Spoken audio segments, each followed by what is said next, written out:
গাছ কি কখনো বাঘ কিংবা ভাল্লুকের চেয়েও ভয়ঙ্কর হতে পারে? হ্যাঁ, হতে পারে। সত্যি বলছি।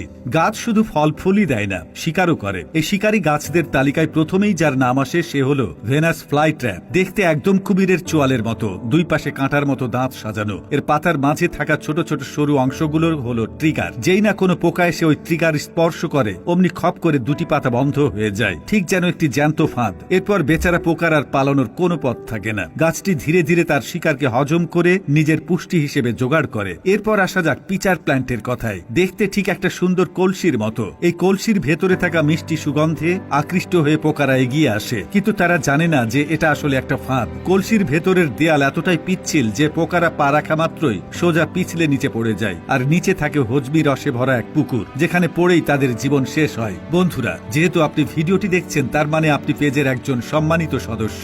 জানতে পারি আপনি কোন জেলা থেকে দেখছেন? এবার শুনুন কোবরা লিলির কথা। কোবরা লিলি দেখতে ফনা তোলা কোবরা সাপের মতোই। এটি শিকারকে আকর্ষণ করার জন্য নিজের রক্ত বদলাতে পারে। যখন কোনো পোকা এর ভেতরে ঢোকে তখন সে দিশেহারা হয়ে যায়, কারণ গাছটির ফনার মতো অংশে কাঁচের মতো স্বচ্ছ কিছু জায়গা থাকে যা দেখতে অনেকটা বাইরের রাস্তার মতো। পোকাগুলো এই নকল রাস্তা দিয়ে বের হওয়ার চেষ্টা করতে করতে ক্লান্ত হয়ে পড়ে এবং শেষে গাছের হজমি রসের মধ্যে পড়ে প্রাণ হারায়। সব শিকারী যে ভাঙাতেই থাকবে তা তো নয়। ব্লাডার ওয়ার্ট এ হলো পানির শিকারী। সাধারণ গাছের মতো এর কোনো মূল বা শেকড় থাকে না, বরং তার বদলে থাকে ছোট ছোট থলে বা ব্লাডার। এই থলেগুলো পানির মধ্যে ভেসে বেড়ায়। যখনই কোনো ছোট জলজ প্রাণী যেমন মশার লার্ভা এবং সংস্পর্শে আসে তখন গাছটি ভ্যাকুয়াম ক্লিনারের মতো শুরুত করে তাকে থলের ভেতরে টেনে নেয়। এই পুরো ঘটনাটা ঘটে 1 সেকেন্ডেরও কম সময়ে। ট্রিগার প্ল্যান্ট এটি দেখতে একদম নিরীহ সুন্দর একটা ফুল, কিন্তু এই ট্রিগার প্ল্যান্ট মোটেও অতটা সহজ সরল নয়। এর ফুলের মাঝে একটা ট্রিগারের মতো অংশ থাকে। যখন কোনো পোকা মধু খেতে এসে ওই অংশে বসে তখন গাছটি যেন রেগে যায়। সাথে সাথে ওই ট্রিগারটি বিদ্যুতের গতিতে পোকার গায়ে বাড়িয়ে দেয় এবং তাকে আঠালো পদার্থ দিয়ে আটকে ফেলে।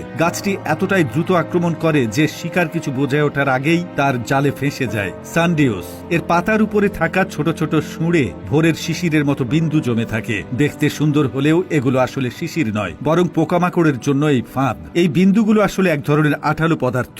কোনো পোকা এসে এর উপরে বসা মাত্রই সেই আঠায় আটকে যায়। পোকাটি যত নিজেকে ছাড়ানোর চেষ্টা করে ততই পাতার শুঁড়গুলো তাকে আরো শক্ত করে জড়িয়ে ধরে। শেষে অসহায় শিকারটি গাছের খাবারে পরিণত হয়। আরেকটি সুন্দরী শিকারী হলো বাটার ওয়ার্স। এর পাতাগুলো দেখতে বেশ চওড়া আর চকচকে, কিন্তু এর সৌন্দর্যই পোকাদের জন্য কাল হয়ে দাঁড়ায়। এর পাতায় থাকা এক ধরনের আঠালো পদার্থ পোকাদের আকৃষ্ট করে। ছোট ছোট মাছি এবং অন্যান্য পোকারা এর উপরে বসলে আটকে যায়। তালিকায় শেষে রয়েছে বাইব্লিস, যার আরেক নাম রেইনবো প্ল্যান্ট বা ইন্দ্রধনু গাছ। কারণ সূর্যের আলো পড়লে এর পাতাগুলো রংধনুর মতো নানা রঙে ঝলমল করে, কিন্তু এর সৌন্দর্য এক মারাত্মক ধোঁকা। এর পাতায় সানডিউসের মতো আঠালো বিন্দুযুক্ত শুঁড় থাকে। যখন কোনো পোকা এই রঙের ছটায় আকৃষ্ট হয়ে এর উপরে বসে তখন সে আঠায় আটকে যায়। এরপর গাছটি তাকে নিজের খাবার বানিয়ে ফেলে।